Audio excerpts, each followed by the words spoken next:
Hey guys, King of Charmander here. Today I'll be your judge, your jury, and your analyst. And today I bring to you the Johto Cup meta-analysis. You're like, King of Charmanders, why didn't you do this earlier? I just wanted to wait for Jumpluff to see like if we would actually do much. And to be honest with you, not really. So this cup is very, very bland. Well, the good thing is like Azu doesn't dominate as much as people would think it will. Just because there are so many things like the new poison type buff, like with Quillfish, and of course you have Jumpluff with its new Acrobats and Energy Ball. You also have Meganium. Meganium has been beastly for a very long time and has consistently performed well throughout seasons 1 through seasons 10. Even in the preseason, Meganium was a beast. So, with that being said, this cup is not as Azu heavy as you would think it would. Azu and Umbreon do have checks to it. Umbreon probably is still going to be very, very good in this cup because outside of Azu, there aren't really a lot of things that give it a hard time. Keyword, not a lot. But anyways, my mental health tip for the day is, of course, to check on your friends and family. It is post-Valentine's Day, so I don't know if you might need to check up on the King of Charmanders because, you know, it's like you don't know if his attempt was successful or not, but I might, you know, today I might actually figure out something or like I don't know, you know what? Live your life and just let it flow. Check on your friends, check on your family. If you do have close relationships, make sure you remember to be grateful. As a therapist, being present is very wise. And basically being present means staying in the present. As in what you have now, what is going to happen now, and what you have control of now, rather than tomorrow. Because reality is we have no control over tomorrow. So, with that being said, make sure you check up on your friends because you don't know if they will be here tomorrow. Actually, I hope all of your friends are here or not because knock on wood, that has actually happened once before. Not said to me, someone else said it to me. And surely and behold, we're just like, oh, that sucked. But yes, make sure you check up on your friends and family. Make sure they're all doing great. Appreciate the ones you love because you never know when your time will be up. Well, I don't know. My time might actually be up if I don't, like, yeah, tomorrow's gonna be, oh my gosh, like, oh. Anyways, yes, I hope you guys enjoyed it. This is the Johto Cup meta-analysis, and it's kind of, it's not really that interesting, but the few key things here and there, we'll take a look at what's good, what's not good, might be a little spicy, and what just absolutely just slaps the meta on its face. And without further ado, let's get started. Alright, so for overall analysis, Skarmory is an actual destroyer of worlds. Well, it's been good since the preseason, okay? Up until now, Skarmory, with its steel flying typing and its stats, have just been an absolute destroyer, especially with Brave Bird being buffed. So, as you see here, Skarmory does in fact take number 1. The good thing is there's a lot of things that can check Skarmory. It's not completely out of the woods. For example, you have Azu, you have Umbreon, Hitmontop, Steelix.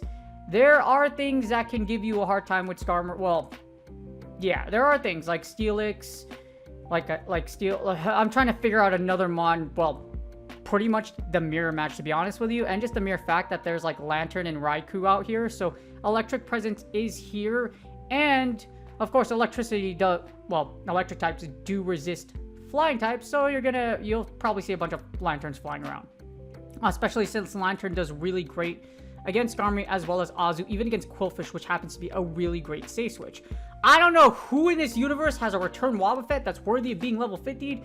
Some of you do. If you do, it's actually pretty scary in this cup. As you see here in the One Shield, it has a pretty good, decent amount of matchups. Outside, of course, Azu and the Steel type, and the Poison types and Quillfish, because, you know, they resist counter. Basically, anything that resists counter will give Wobbuffet a hard time. But you don't have a lot of choices here. As far as counters users here, you have Wobbuffet XL or you have Hitmontop. So not a lot of fighter presence inside of this meta, which is pretty good, considering the fact, well, actually I forgot one, Sudowoodo. So Sudowoodo is also a counter user. And with Rock Slide, Earthquake has a really great mix. The problem is Quillfish and Meganium. Grass and Water is a very big meta typing, but at the same time, you also do have Electric types, so then like Pseudo is very interesting. If you can Earthquake like a Quillfish, you're going to do big damage.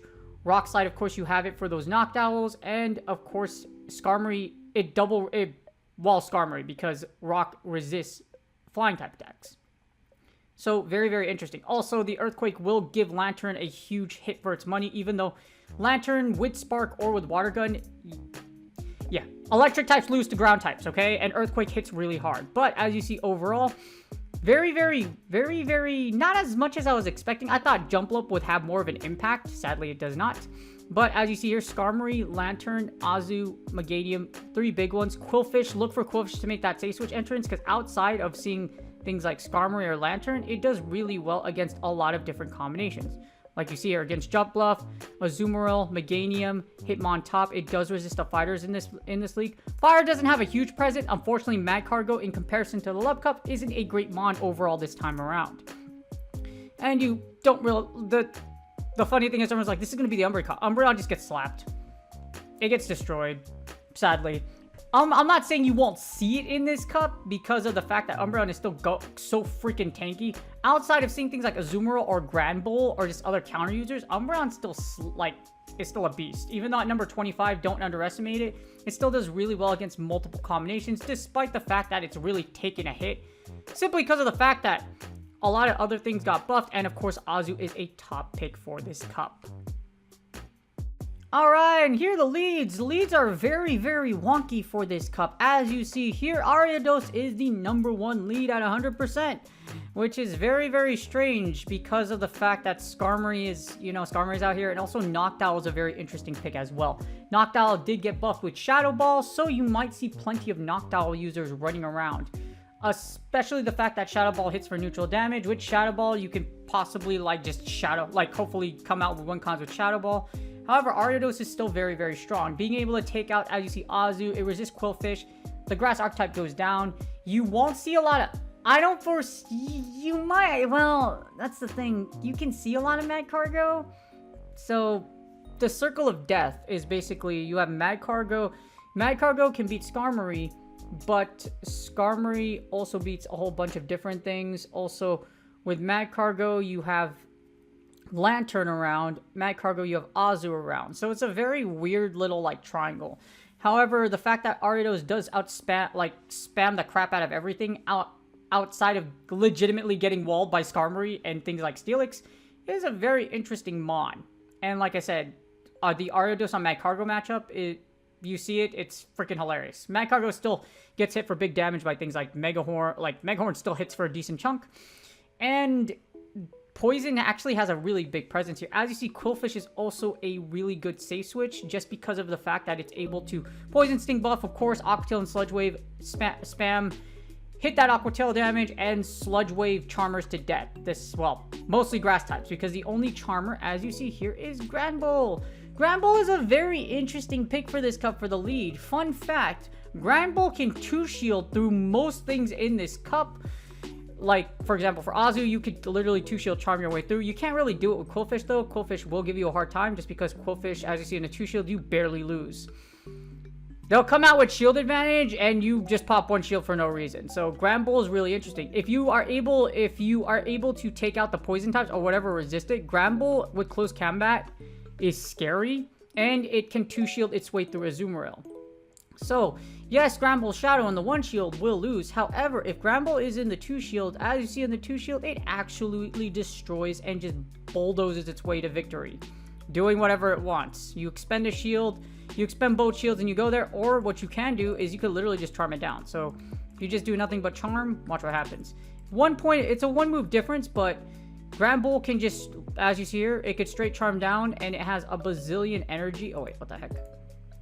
Yeah, it can straight charm down, and... Oh, wait. That's why it's not showing anything, because of the energy. You can charm down, and it has enough energy, so for you to, close combat or do what you want. And not a things in this cup do resist close combat. Outside of the poison types, it hits Skarmory for neutral damage, so close combat with Granbull, and you can even use Play Rough, and Crunch. It's a very interesting mon. As far as leads go, Skarmory is also a top lead, of course. With Skarmory, your biggest threats are going to be things like not really Azumarill, I would say Lantern for the most part. Skarmory in the 2-shield still has a decent matchup against Azumarill. which is why you see that 486 rating right here. Anything with 486 isn't that bad.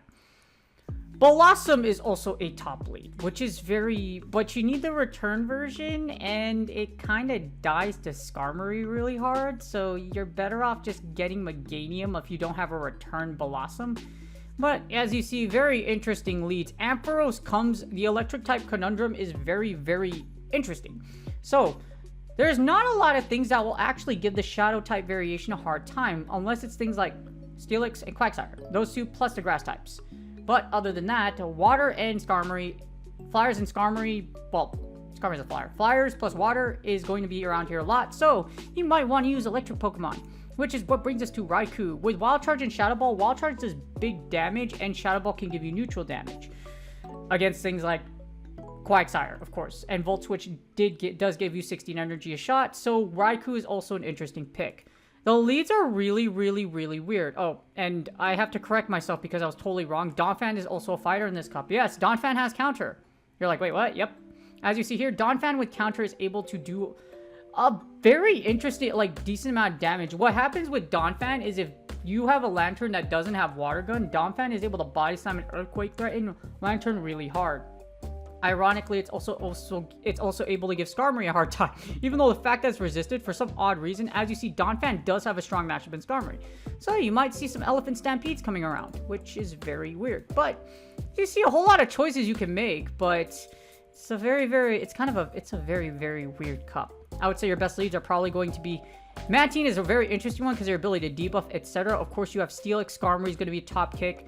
The electric type meta is really good, and of course the Quag, Lord Quag. Lord Quagsire is very interesting because yes, you will die, you will basically get annihilated by Meganium and Jumpluff if you see it, but outside of that, Quag is able to do really well against other water types, and of course take out things like Steelix and Mad Cargo.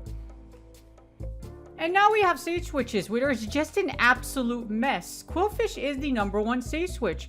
Outside of the fact that, of course, if you see Skarmory, Skarmory says hi. I'm just kidding. In the 2-shield, Skarmory is, of course, able to do very well, which is where you end up most of the time when it comes to Quillfish. But the 2-shield isn't bad. If you look over here, 3 turns of difference can actually flip the scenario. And as you see, straight Aqua Tail, it only takes 4 to get to an Aqua Tail. You can spam it, and as you see, like, you'll come out... You'll have to pop both shields. With a little bit of chip, this can actually flip in your favor. Along with that, Skarmory in general is literally 0 energy at the end of this matchup. So you can leave it in a no shield and then use that little extra energy you get from, for example, what you can do is that, say switch into Quillfish, have something like Ampharos or Raikou in the back, get that 1 volt switch of energy, and then your opponent is sweating because they're going to get wild charged. Unless Lord Quag is in the back. Then you are in trouble. But as you see here, Quillfish is an incredible save switch, and you're probably going to see a lot of it outside of getting zapped by a bunch of electric types, which is why Raikou and Lantern really, really suck. So does Quagsire. Quagsire, with its ground typing, does resist Poison Sting, and at the same time, with Earthquake, you're in a lot of danger. Granbull, like I talked about before, Charm in close combat is a very interesting conundrum. If your opponent doesn't have a hard answer to Granbull, which is basically just most of the poison types in here in general, or the steel types, like... It still hits Skarmory them really hard. So Granbull with Shadow, again, good shield breaker, able to muscle its way through 2 shields and through Azu. So very interesting. I would never thought of seeing a Donphan or Sudowoodo literally being in the top 5 as safe switches, but factually they're really good. Outside of seeing things like Jumpluff or Azu, of course if they have the grass type in the back, you are screwed. But if your opponent does not have it, as you see, Lantern, Ampharos, Steelix, hell, even Skarmory, because you resist that. You resist those air slashes, you resist Brave Bird as well as Sky Attack, and of course you punch the unholy crap out of Umbreon. Donphan is also an interesting pick, being able to take out Skarmory, it takes out the water typings, and then you lose to most of the grass types. Of course, because grass is super effective against you, because ground is weak to water, and of course, grass types. So again, very interesting. Oh, and you lose to Hitmon top, by the way, so it's really, really weird safe switch. For Wobbuffet, I don't know. This is probably going, like, if you don't have an XL Wobbuffet, you're missing out on the fun. I don't have one either, but my friends were like really pointing to Wobbuffet XL, and I'm like, you know, if they don't have a hard answer to Umbreon or Azumarill, like, I mean, if they don't have Umbreon or Azumarill or like a flyer on their team, or Wobbuffet can just wreak havoc. As you see here, you could just You beat Ampharos, you beat Lantern, you beat Quillfish, just because of Mirror Coat damage. It's freaking hilarious. And the electric types like Ampharos and Raikou also do very well. If your opponent doesn't have a Steelix or a Grass type in the back, you throw Raikou in there, and you can Shadow Ball and Wild Charge to break shields. So, water isn't as oppressive just because of the whole poison types. Raikou, of course, electric types, and like I mentioned, poison with Quillfish and Ariados. So, all the recent buffs really kind of flipped the Johto Cup of what it could have been. Ironically, Umbreon is a great safe switch. It is a great safe switch. If your opponent doesn't have like a Azumarill or fighters, your opponent's gonna be like, oh god, it's Umbreon, because Umbreon, as you see here, does really well against a lot of things. Skarmory, most of the water meta, hell, even against Noctowl, it's tanky, it's powerful, and locked into the right matchups, Umbreon is still gonna Umbreon. Alright, I looked at this a few days ago, and I'm gonna tell you something. When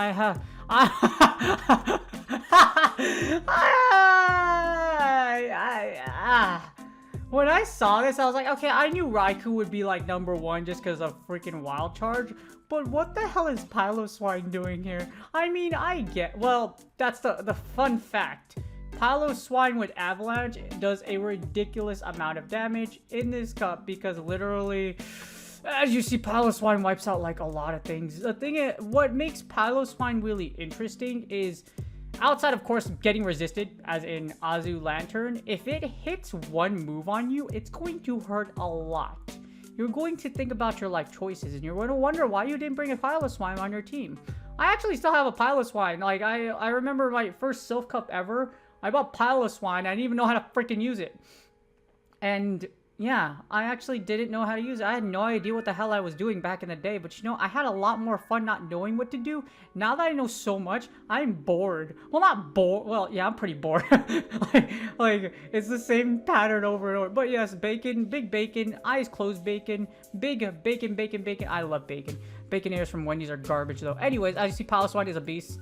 Again, if you hit a move on it, it's going to do big damage. At the same time with Bulldoze, you have coverage against Raikou, electric types, as well as Magcargo.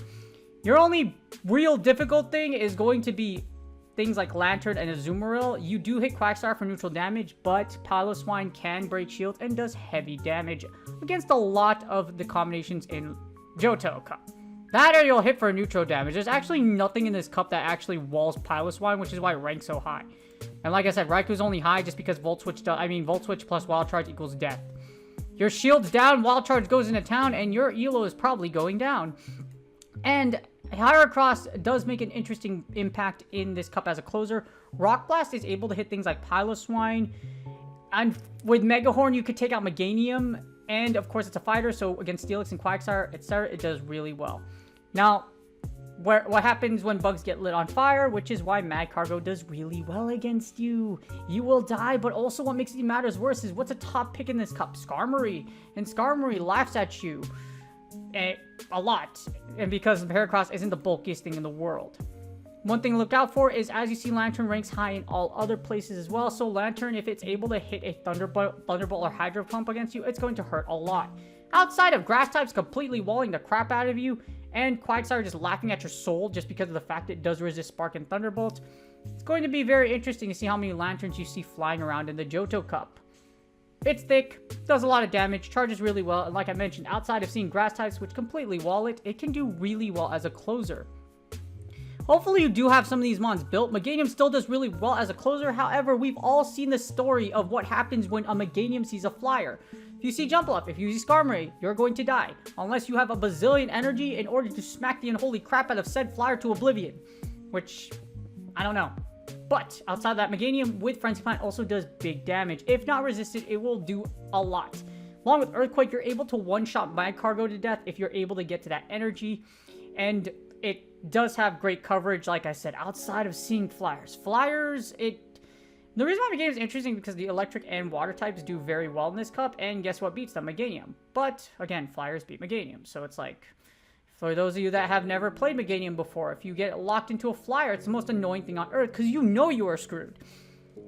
Other than that, not really much of anything interesting outside of the top, I would say 12 I mean, like 15, to be honest with you. Jump Love doesn't make for a good closer in this cup just because of things like Skarmory, Lugia, etc. Of course, Acrobatics is resisted by electric types. You do have Energy Ball, but at the same time, there's a reason why Piloswine is great, and I don't know why my...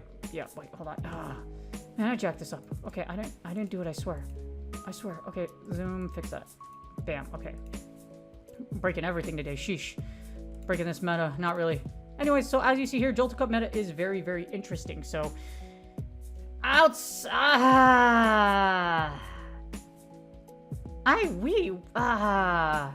wonder how Hoenn Cup's gonna look.